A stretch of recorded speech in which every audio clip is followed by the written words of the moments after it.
25 de septiembre, San Carlos de Cesé, a quien Cristo traspasó el corazón. Cada 25 de septiembre, la Iglesia celebra a San Carlos de Cesé, fraile franciscano italiano y uno de los mejores exponentes de la poesía y mística del siglo XVII. San Carlos de Cesé es también conocido por haber recibido en propia carne signos físicos del amor de Dios. Su corazón fue traspasado por un rayo de luz proveniente de la Eucaristía, rayo que le dejó una herida abierta en el pecho por el resto de su vida.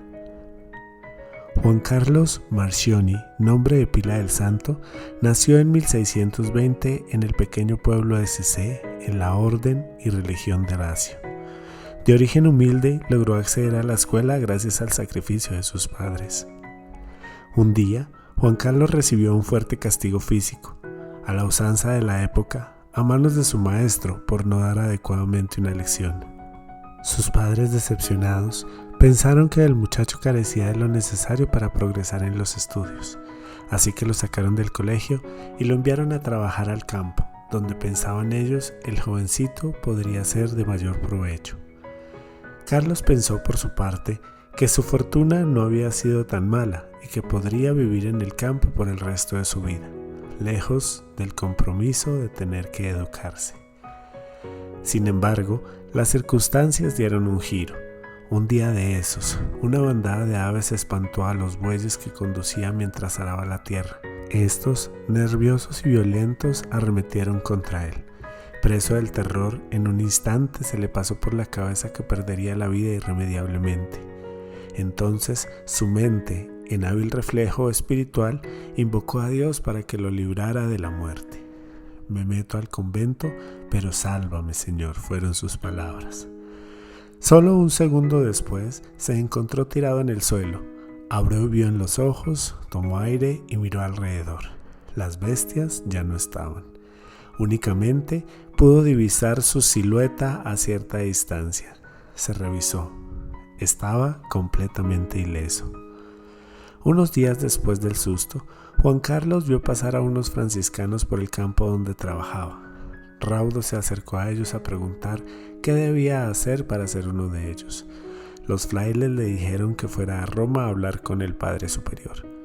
De inmediato, el jovencito se juntó con 3 amigos, con quienes unos días después iniciaría el periplo hacia la ciudad eterna. Los 4 llegaron a la casa de los franciscanos en Roma y fueron recibidos por el superior. Este, queriendo poner a prueba sus intenciones, los recibió ásperamente y los trató como haraganes, unos más de todos los que tocaban la puerta del convento para asegurarse alimento gratis y un techo. Acto seguido, el superior los echó fuera.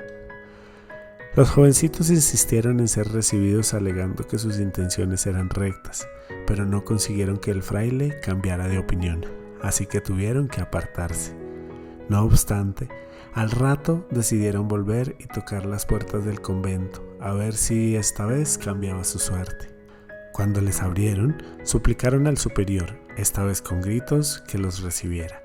El fraile, haciéndose el difícil, les dijo que esa noche les permitiría dormir en calidad de limosneros, pero que al día siguiente tendrían que irse definitivamente. Los 4 aceptaron la propuesta, pero al día siguiente, en vez de ser echados, recibieron un mensaje inesperado del superior.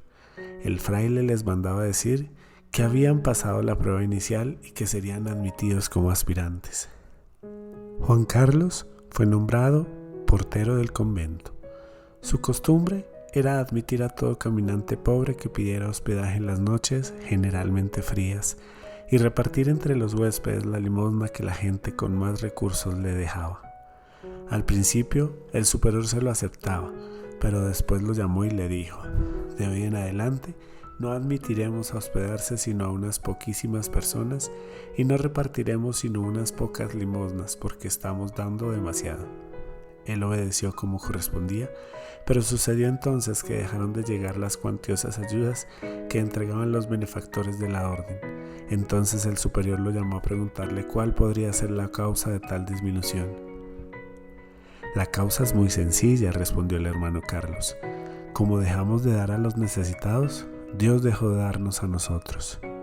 Porque con la medida con la que repartamos a los demás, Con esa medida nos dará Dios a nosotros. Esa misma noche, Fray Carlos recobró el permiso de recibir a cuanto huésped pobre llegara y de repartir las limosnas generosamente. El Señor volvería a enviar a los frailes los habituales y copiosas donaciones suficientes para vivir y ayudar. No pocos, entre quienes reconocían a Juan Carlos una vida espiritual profunda, le solicitaron que redactara ciertas pautas que ayudaran a otros a rezar mejor y crecer en santidad. El fraile aceptó el pedido y dio su consentimiento para que se difundieran sus textos. Esto, lamentablemente, no fue del agrado de todos. Lo que para él era un acto de obediencia y desprendimiento, se convirtió a los ojos de algunos en un gesto de petulancia y vanidad. Después llegaron las reprimendas y la amenaza de excluirlo de la comunidad. El buen fraile no tenía ni idea de que para estas cosas son necesarias censuras y revisiones. Humillado, el santo se arrodilló ante el crucifijo para desahogar su dolor, cuando de pronto oyó una voz que le decía: «Ánimo, que estas cosas no te van a impedir entrar en el paraíso». Esa voz era la de Cristo, que desde la cruz le estaba hablando. Había una breve y sencilla oración que el hermano Carlos repetía con frecuencia: «Señor, enciéndeme en amor a ti». El pedido se convirtió en jaculatoria, porque siempre estaba en sus labios o en sus pensamientos.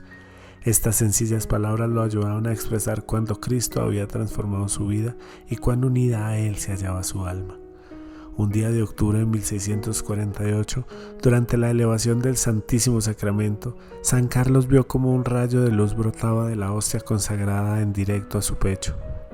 En ese instante, mientras clamaba a Dios angustiado, sintió que esa luz le traspasaba el corazón. Después se encontró anonadado. Sobre su pecho había quedado una herida abierta, una que no cerraría jamás. San Carlos de Sissi escribió varios poemas de carácter místico en la tradición de la poesía del amor divino, característica del medioevo italiano. Destacan las Tres Vías, el Sagrado Septenario y los discursos sobre la vida de Jesús. Por orden de su confesor, redactó también una autobiografía, la que se considera decisiva para comprender su alma mística. San Carlos de Sissi fue beatificado en 1882 por el Papa León XIII, más de 2 siglos después de su muerte, y fue canonizado por San Juan XXIII el 12 de abril de 1959.